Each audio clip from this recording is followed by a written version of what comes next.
No programa anterior... Mas se está sob a graça, você vive. Amém? Não só vive. Você terá saúde, terá plenitude, terá vida e vida eterna. Aleluia. Glória ao nome de Jesus. Você vai desfrutar de uma boa vida. Jesus falou assim: eu vim para que tenhais vida e vida com abundância. Amém? Hoje com o pastor Joseph Prince. Nós amamos mais os nossos filhos do que, na verdade, eles vão nos amar. O amor que descende é muito maior do que o amor que ascende. Amém? O amor de Deus por você é muito maior do que o seu amor por ele. E é por isso que o resumo de toda a lei, quando perguntaram para Jesus certa vez, e olha, Jesus não estava ensinando sobre o maior dos mandamentos. Ele estava respondendo uma pergunta. Quando um fariseu perguntou para ele qual é o maior dos mandamentos de toda a lei. E Jesus disse: o maior dos mandamentos é: ouve, ó Israel, o Senhor nosso Deus é o único Deus e amarás o Senhor teu Deus de todo o coração, com toda a alma, com toda a força e todo o entendimento.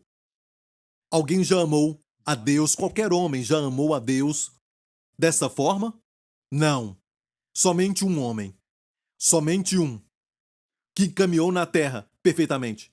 E agradou tanto o Pai, que ele abriu os céus para ele. As Escrituras falam assim: abriu os céus para ele, quando ele saiu do Rio Jordão, e o Pai disse assim: tu és o meu filho amado, em quem me comprazo. Somente um, em quem a Bíblia diz não havia pecado. Não conheceu o pecado, não cometeu o pecado.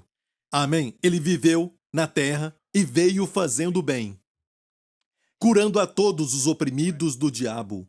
Ele restaurou aquilo que ele não tomou. Ele veio aqui e foi como ele jogasse bênçãos e curas para todo o povo, colocando as mãos sobre os enfermos. Amém? E por onde ele passou, a luz chegou. Amém? A maldição foi quebrada. Amém? Satanás saiu correndo com seus demônios. Amém? Por onde ele passou, a vitória chegou. Por onde ele passava, havia jubileu. Por onde ele passava, havia liberdade. Amém? Quando Jesus entra na sua vida, isso acontece. Cristo em você, a esperança da glória. Amém? Glória a Deus. Só Jesus, então, amou o Pai com toda a sua alma, seu coração, a sua força e entendimento, como homem. Amém? Quando ele esteve aqui na terra. Foi assim que ele amou o Pai. E amigo, o nosso relacionamento com Deus não é pela lei hoje, mas pela graça. Isso quer dizer que você não pensa sobre o seu amor por Deus. Se enfatizar isso é você continuar confiando muito na justiça própria, porque você ainda acha que você tem força. E é por isso que o evangelho da graça é muito ofensivo a muitos, porque ela não dá nenhum valor à justiça humana, à sabedoria do homem, à força do homem. Mas para nós, que fomos iluminados, os olhos abertos pelo Espírito Santo, é uma alegria deixar toda a obra e todo o trabalho para aquele que ama trabalhar por nós. Amém? Que dá todas as coisas e só pede para você receber. Amém? Olha, Abraão creu em Deus e isso lhe foi imputado como justiça. Abraão não se posicionou diante de Deus como alguém que faz, alguém que trabalha. Abraão se posicionou para com Deus como um crente, como um recipiente das suas bênçãos, como um depositório das bênçãos de Deus. Foi a posição de Abraão e deve ser a sua e a minha posição hoje. Amém? Eu estava falando com alguém algo sobre a obra do Senhor enquanto nós trabalhamos, cortando o cabelo, ou então, sabe, até estudando as Escrituras, ou seja, até mesmo cozinhando, amém, para toda a família e seja o que for que estiver fazendo, até cuidando de alguém, amém, você tem que crer que naquele momento, que enquanto você faz aquilo, Deus está provendo para você a sabedoria, Deus está provendo para você até as palavras, Deus está provendo para você a graça, Deus provê para você, amém, a medida certa, amém, daquilo que você tem que fazer, naquilo que você faz. Amém, tem que confiar que Deus está sempre te abençoando, Deus está sempre ministrando para você o Espírito, Deus está sempre te capacitando. Isso é viver, então, a vida da graça na prática. Amém? E do outro lado, você pode crer sobre a lei e a graça o quanto quiser, mas você fica só na teoria. Mas, na verdade, quando você faz essas coisas, quando você está trabalhando ou cuidando dos seus filhos, ou então você tem que disciplinar o seu filho e você sente que tudo está sobre os seus ombros, você tem essa responsabilidade e você diz: eu tenho que fazer isso, eu tenho que resolver esse problema, eu. Amém? Você vai acabar frustrado Amém? E o resultado não vai ser bom, amém? Não vai ser um resultado próspero, porque você está sob a lei. Exatamente o que aconteceu com Marta. Marta, Marta, Jesus disse, estás ansiosa. Esta palavra ali no grego é a palavra merinal. E merinal, na verdade, é distraída. Se você olhar bem esta palavra, merinal é a mesma palavra que Jesus usou no Sermão das Bem-aventuranças. Não se preocupe com a sua vida, com o que comer. Qual de vocês que merinal se preocupem, ou seja, não se preocupem? Amém? Qual de vocês que, por merinal, amém, pode acrescentar um côvado à sua estatura? Olhem os lírios do campo, como eles crescem. Eles não fiam. Amém? Nem Salomão na sua glória se vestiu como um deles. Ele está nos dizendo, não se preocupe. Pare de se preocupar. Pare com isso. Olhem para os lírios do campo, são tão bem vestidos, melhores do que Salomão em toda a sua glória, com toda a sua riqueza, melhores do que os mais ricos bilionários. E eu te digo que esse pequeno lírio dos campos se veste melhor. Em qual sentido? Melhor do que Salomão na sua glória. Porque Salomão podia vestir o seu corpo e o rico também pode colocar as melhores roupas, mas não pode garantir a saúde. Enquanto as roupas daqueles lírios saíam de dentro deles.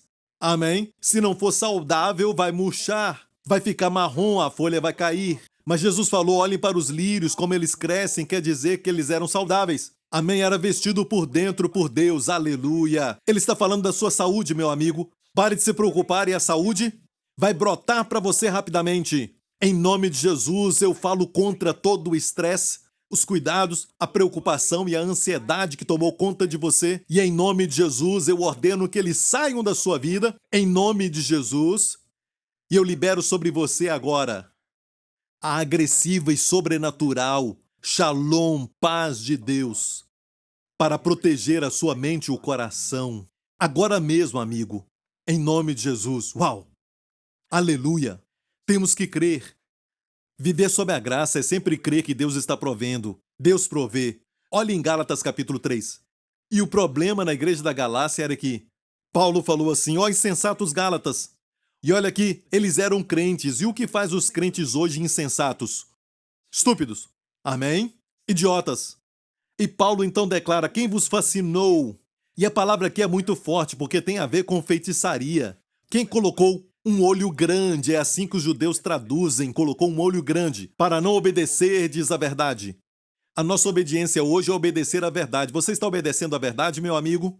Perante os olhos de quem Jesus Cristo foi evidenciado, crucificado entre vós. Só queria saber isto de vós. Recebestes o Espírito pelas obras da lei ou pela pregação da fé? Como você recebeu o Espírito? Quero perguntar para você, esquece dos Gálatas, me responda. Quando Deus deu para você o Espírito Santo, e muitos de vocês já receberam o Espírito Santo, amém? E você sabe que você tem o Espírito Santo? Quando Deus te deu o Espírito, a sua vida estava toda certinha, em uma perfeita ordem, você tinha confessado os seus pecados e tudo na sua vida estava certinho? Ou você acreditou no que você ouviu? Que o dom do Espírito Santo estava disponível?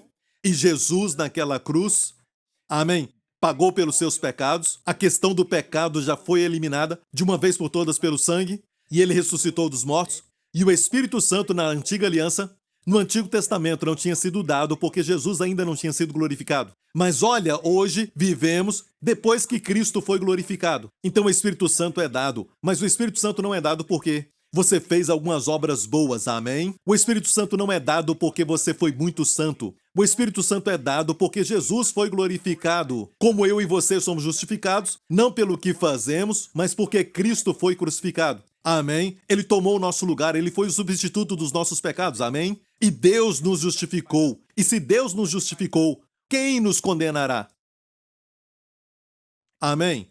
Glória a Deus. A única razão por que temos o Espírito, amém, e é o seu direito, amém, de ser cheio do Espírito Santo, algo que até mesmo Davi não teve, e nem os profetas do Antigo Testamento tiveram. O Espírito Santo vinha sobre eles para uma missão, mas o Espírito Santo depois saía. Não tiveram o Espírito Santo dentro deles. Tiveram o Espírito sobre eles, mas não dentro deles. Jesus disse no cenáculo, o Espírito Santo que está com vocês agora, até agora, o Espírito Santo nesses 3 anos e meio, estava com eles, eles viram os milagres. Quando estavam com Jesus, depois que foram então de 2 em 2, viram o Espírito Santo demonstrar o seu poder com sinais, curando as pessoas. esse mesmo Espírito Santo que estava com vocês vai estar em vocês.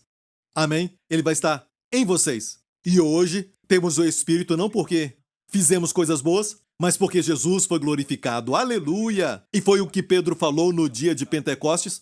Ele disse tudo isso. Ele disse, porque Jesus recebeu do Pai a promessa.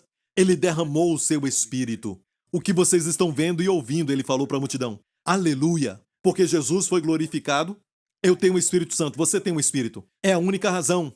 Você se lembra quando recebeu o Espírito Santo e não foi porque a sua vida era perfeita e você tinha confessado todos os pecados? Sabe, você fez alguma coisa e eu me lembro quando era jovem, eu fui a uma certa conferência uma certa vez e foi ali que eu recebi o Espírito Santo e eu fiquei orando a noite toda no Espírito, falando em línguas e eu escrevi uma música. Amém? A história de amor começou tempos atrás, quando Deus enviou seu Filho a este mundo aqui. Eu tinha escrito essa canção e eu me lembro que a experiência foi tão maravilhosa, eu me senti tão perto do céu, eu senti que eu estava apaixonado por Jesus e eu comecei a participar de algumas conferências cristãs. Aqui em Singapura eu me lembro que esta conferência em particular, o pregador dizia, se você não confessar todos os seus pecados, você nunca vai ter o Espírito Santo.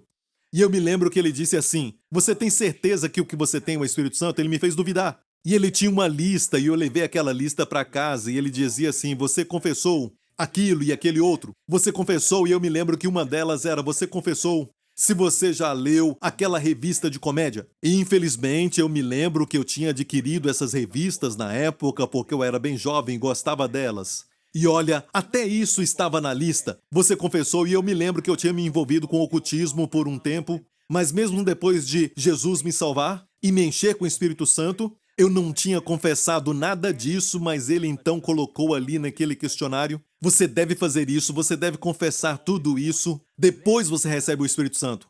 Tirou toda a alegria que eu tinha, e enquanto a minha família dormia, eu era um adolescente, eu orava, Senhor, eu confesso isso e aquilo, e até além daquela lista eu pedia para o Senhor o que eu fiz, me faz lembrar, eu lembro que eu enganei uma pessoa e eu roubei dela. Sabe, quando eu era um garoto, eu confessei aquilo e confessei todos os pecados que eu conhecia e esse foi um exercício inútil que me levou a um estado de muita frustração, de miséria e até mesmo de prisão. E eu sentia as trevas dominarem a minha mente. E quanto mais isso acontecia, mais eu tinha pensamentos de blasfêmia.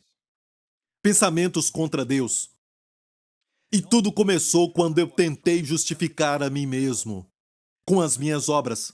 Eu usei a confissão de pecados como minhas obras para obter a justiça de Deus, não conhecendo a Escritura que diz, Cristo conquistou a nossa justiça, Ele se tornou a nossa justiça. Cristo morreu pelos nossos pecados e Cristo hoje é a minha justiça. Cristo foi feito para mim minha sabedoria, justiça e Cristo também é a minha santidade, minha santificação e minha redenção. E em vez de olhar para Cristo, olhei para mim mesmo, para ver se eu tinha confessado os pecados e fiquei mais mergulhado nas trevas e os meus pensamentos foram de blasfêmia contra Deus. Sabe, foi uma jornada longa, você pode ler no meu primeiro livro, Destinados a Reinar, eu falo disso. E eu falo também sobre como eu li um livro que fala sobre como perder a salvação. E eu fiquei com medo de perder a minha salvação. Isso me levou a trevas mais profundas ainda. E eu me lembro que à noite era como se houvesse algumas forças que estavam me sufocando no meu quarto. Eu ouvia vozes que falavam comigo. Você não é um filho de Deus, você está perdido, você cometeu o pecado imperdoável. Eu quase fiquei louco. E eu me lembro que eu tinha uma Bíblia muito grande, maior do que essa. Era uma Bíblia muito grande. E eu caminhava procurando um ministério avivado e que tinha um ministério de libertação para expulsar os demônios de mim, porque naquela época eu cria que eu estava possesso. Eu cria que os pensamentos que eu estava tendo tinha que ser porque eu tinha demônios em mim. Então procurei um ministério de libertação. E alguém falou para mim de um certo lugar, então eu fui até aquele lugar e carregava aquela Bíblia tão grande que eu podia matar um jumento. Amém? E eu caminhei até lá e fiquei esperando para que aquela pessoa pudesse expulsar os demônios de mim. E escute isso. Começou a chover. As nuvens vieram, nuvens negras, e começou a chover, e isso com trovões e relâmpagos. Eu continuei caminhando, procurando por aquele lugar, aquela casa. Eu não conseguia encontrar e eu fiquei perdido. Eu estava muito triste, estava até mesmo frustrado. Eu nem sabia onde eu estava e eu cria realmente que era porque eu tinha cometido o pecado imperdoável e não encontrava aquele lugar, porque eu não era digno nem de libertação. Eu era um caso perdido. Talvez eu iria para o inferno se eu morresse. Eu criei nisso, até os céus estava irado comigo por causa daquela chuva. Aquela tempestade era de ventos fortes e também tinha muito relâmpago e tinha muita chuva. Eu fiquei todo encharcado e eu sentia até que os céus estavam contra mim porque eu tinha perdido a salvação. Amigo, não é brincadeira. Se alguém acredita que para ser santo, para ficar bem com Deus, tem que confessar tudo aquilo que fez de errado, esse era eu. Você está olhando para um homem que, quando era jovem, queria ficar bem com Deus, sem saber que tudo o que pode nos fazer ficar bem com Deus já foi feito por Cristo. Amém? Nada mais a não ser Cristo, somente a graça. Amém? Somente a cruz, somente o sangue de Jesus, que me torna justo diante de Deus. E quanto mais olhava para mim mesmo, mais ficava deprimido. E até hoje, quanto mais olha para si mesmo, quanto mais você vê onde você tem errado, eu não devia ter falado aquilo, ou devia ter falado aquele outro. Um pecado que nós chamamos de comissão ou pecado de omissão. Você deveria ter falado alguma coisa e agora se arrepende e fica com culpa. Ou você deveria não ter falado alguma coisa e agora se sente culpado. Amém? Então, é uma situação que você nunca vai conseguir vencer e o diabo vem até você e vai bater na sua cabeça porque a Bíblia chama o diabo de acusador. Ele é o acusador dos nossos irmãos. E escute isso, o seu principal objetivo é acusar o seu nome em hebraico, que é Hassatan, quer dizer aquele que é um advogado de acusação. O advogado de acusação pode até saber que você tem um bom caso. Ele nunca vai falar daquilo que é bom na corte.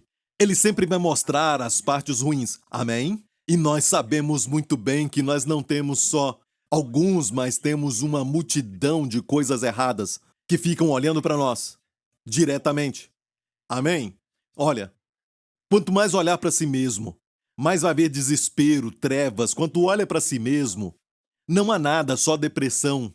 Amém? Trevas. Mas se você não olhar para si mesmo, não olhar para os seus pensamentos ruins, não olhar para os seus sentimentos negativos, não olhar para as suas atitudes erradas, mas olhar para Cristo. Se os seus olhos estiverem em Cristo e o seu coração conectado a Ele, que é totalmente amável, e você sabe por qual razão Ele está sentado à direita de Deus Pai. Ele não podia sentar à direita de Deus Pai se não tivesse acabado a sua obra, se a sua obra não tivesse sido concluída na cruz. Mas tendo acabado com todos os nossos pecados, amém? E a questão do pecado nunca vai ser levantada outra vez pelo Pai contra os seus filhos de novo. Por quê? Porque naquela cruz, Jesus carregou todos os nossos pecados e nem somente um tio ficou de fora. Nenhum pecado foi deixado para trás. Nenhum deles, todos eles foram carregados pelo Senhor Jesus. Ele tomou todos eles e nos purificou de uma só vez e clamou: está consumado. Consumado! Amém! E por causa disso, no terceiro dia Deus o ressuscitou dos mortos. Deus o ressuscitou e Paulo disse, não porque ele era filho de Deus, porque ele sempre foi isso. Nós sabemos disso. Amém? Deus o ressuscitou. Amém? Não só porque ele desejou. Amém? A Bíblia diz que Deus o ressuscitou dos mortos. 1 Coríntios 15. Se Cristo não ressuscitou, ainda permaneceis nos vossos pecados. Ou seja, o fato de Cristo ser ressuscitado dos mortos quer dizer que não estamos mais em pecado. É como um recibo divino. A obra foi concluída na cruz. A ressurreição foi um testemunho de Deus. Amém? De que o seu filho fez foi eficaz. Foi uma obra perfeita. E Deus foi glorificado. E a lei de Deus, na verdade, foi magnificada. Onde? Na cruz. Mas escute isso. Jesus disse, não penseis que eu vim destruir a lei. Eu não vim destruí-la, mas cumpri-la. Eu amo citar isso. Amém? Me permita falar isso. Ele não veio para destruir a lei. Amém? Não estamos sob a lei porque a lei foi destruída. Não, não, não. 1000 vezes não. Não estamos sob a lei porque a lei foi cumprida. Cristo é o fim da lei para a justiça de todo aquele que crê. Amém? Na cruz, onde foi cumprida? Na cruz. E se você faz pagamentos para o banco de um empréstimo, amém? Você não pode somente destruir aquela sua dívida com o banco. Isso é ilegal. Amém? Olha, o meu conselho é esse. Depois que você faz o último pagamento, aquilo acaba. Pare de pagar. É assim que você acaba com uma dívida, amém? A conta do pecado também foi assim. Quando Cristo morreu na cruz, a cruz estava fora do tempo. E eu e você não tínhamos nascido. Todos os que estão assistindo agora, eu também me incluo nisso, não tínhamos nascido, a não ser que você tenha 2000 anos de idade. Amém? Não é isso? Todos nós não tínhamos nascido. Amém? Você não tem 2000 anos? Então, se você está assistindo, os seus pecados estavam no futuro quando Jesus morreu. E Deus viu a sua vida do nascimento até o arrebatamento, porque estamos esperando o arrebatamento, amém? E Deus viu todos os pecados que você cometeu. Deus não olha os pecados como o homem vê. Neste ano, último ano, os últimos 2 anos. Amém? Falamos sobre Deus perdoar os nossos pecados do passado. E quando você fala sobre o pecado do passado, você está colocando dentro do tempo, e a cruz estava fora do tempo. Amém? Olha, a cruz está fora do tempo. Como Deus está fora do tempo, o que Cristo fez está fora do tempo. Deus foi até o futuro, até os seus pecados, meu amigo, e Deus pegou todos eles e colocou sobre Jesus, e Jesus pagou por todos eles. Aleluia! Amém! Tudo foi pago. Total, completamente e de graça. Amém? Tudo que você tem que fazer é receber, aceitar. E aqui está o problema de muita gente. O orgulho do homem não o permite receber quando ele acha que pode conquistar, porque ele não sabe que ele não pode. O homem nunca se justifica. Pela lei não vem o conhecimento da justiça. Pela lei vem o conhecimento do pecado. Uau! Glória a Deus! Então eu creio que nós devemos estabelecer isso de uma vez por todas, porque o ministério da morte, quando fala sobre isso, qual é a forma que ele atua? E muitas vezes nós falamos sobre a morte dessa vida que pode acontecer quando o seu coração parar, certo? O coração para, falamos, a pessoa morreu. Fulano morreu ontem à noite. Esse é o nosso conceito, porque somos confinados a este tempo. A Bíblia fala da segunda morte, no lago de fogo. É a segunda morte. Mas antes do coração parar, que é a morte física, antes disso, existem outras formas de morte. Por exemplo, nenhum fruto, nenhum resultado é uma forma de morte na Bíblia. Sim, a depressão é uma forma de morte. A doença é uma forma de morte. Amém? Olha bem isso. A Bíblia diz em Romanos 7: Assim, meus irmãos, também vós estáis mortos para a lei pelo corpo de Cristo, para que sejais de outro. Olha, antes disso ele faz uma analogia com o casamento. Se uma mulher é casada com um homem, ela não pode ter outro homem. Só porque o seu marido não a trata muito bem. Amém? Se ela continuar casada com aquele homem, ela não pode ter outro homem que é amável, que é bom. Amém? Porque isso é adultério. Ela tem que, de alguma forma, melhorar este casamento. E Paulo estava usando essa analogia sobre o casamento porque o povo judeu se considera como casado com a lei. Aos pés do Monte Sinai, eles fizeram essa aliança e o Monte Sinai é muito grande. Toda a extensão daquela montanha provê um tipo de cobertura, uma camada, como uma cabana para o casamento. Amém? E ali Deus casou com Israel, pela lei. E Paulo disse, você casou com o Senhor Lei e o Senhor Lei é muito rígido. O Senhor Lei, na verdade, não tem nada de errado. O problema é que ele é perfeito. E olha, ser perfeito é uma coisa boa, certo? Se puder ajudar a outra pessoa, mas ele não ajuda, então esse Senhor Lei é muito rígido e não te ajuda. Porque se for flexível, então isso não é mais a lei. Certo? A lei não compreende, faça o seu melhor. A lei diz, em Gálatas 3, todos aqueles, pois, que são das obras da lei, estão debaixo da maldição. Porque está escrito, maldito todo aquele que não permanecer em quantas coisas? Muitas coisas? O melhor que puder? Não. Maldito todo aquele que não permanecer em todas as coisas. Então não se posicione assim, porque de fato o verso começa dizendo todos aqueles, pois que são das obras da lei, não quem quebra a lei. No momento em que você se posiciona pela lei, como seu padrão para justiça para com Deus ou até santidade diante de Deus, naquele momento você entra em maldição. E olha bem, isso está no presente no grego. Ainda acontece. Até o crente pode entrar em maldição. Amém? Se eles forem pela lei. Pois olha, Paulo aqui estava pregando para cristãos e os advertia, não é? Seria inútil se Paulo falasse isso a não ser para cristãos. Usando o tempo presente, Paulo estava dizendo: você entra em maldição. Sabe você que ainda não percebeu isso e você está sentindo os efeitos da maldição? Pergunte a si mesmo por quê. Por que isso aconteceu? Olha, escute bem isso. Paulo sabia que aquele povo, que era judeu, estava escutando isso. A maioria, porque naquela época, a maioria dos crentes eram judeus. Eles entendiam a analogia do casamento e ele disse: a única forma que essa mulher seja livre deste, então, marido e casar com este homem que é o nosso Senhor Jesus e se livrar do Senhor Lei e casar com o Senhor Jesus é pela morte. Mas até esta provisão à morte foi dada pelo Senhor Jesus. Olha isso, diz assim: assim, meus irmãos, também vós estáis mortos para a lei como? Pelo corpo de Cristo, então. Ou seja, Jesus proveu para você a morte, uma saída. Amém? Como? Morrendo na cruz. Ele não tinha pecado para morrer. Ele era perfeito, justo, santo. Amém? Ele morreu no seu lugar, no meu lugar. Ele então providenciou para nós uma morte. Amém? Para que possamos, legalmente, judicialmente, aos olhos de Deus, não estar mais casados com uma lei. Amém? Mas casados com... Amém? Para que sejais de outro, daquele que ressuscitou dentre os mortos. Amo isso. Você ouviu isso? Daquele que ressuscitou dentre os mortos. Ou seja, para casar com Jesus, não só com Jesus, mas com Jesus ressurreto, com aquele que venceu a morte. E a Bíblia diz que agora então a morte não tem mais domínio sobre ele. Jesus não vai morrer mais. Amém. Ele já passou para o outro lado da sepultura. Ele ressuscitou. Amém. A Bíblia diz que você casou com ele. No próximo programa... Deus não quer você consciente do pecado, mas consciente dele, de Jesus. Não se preocupe com amanhã, hoje. O pão nosso de cada dia nos dá hoje. Você não ora pedindo o pão mensal.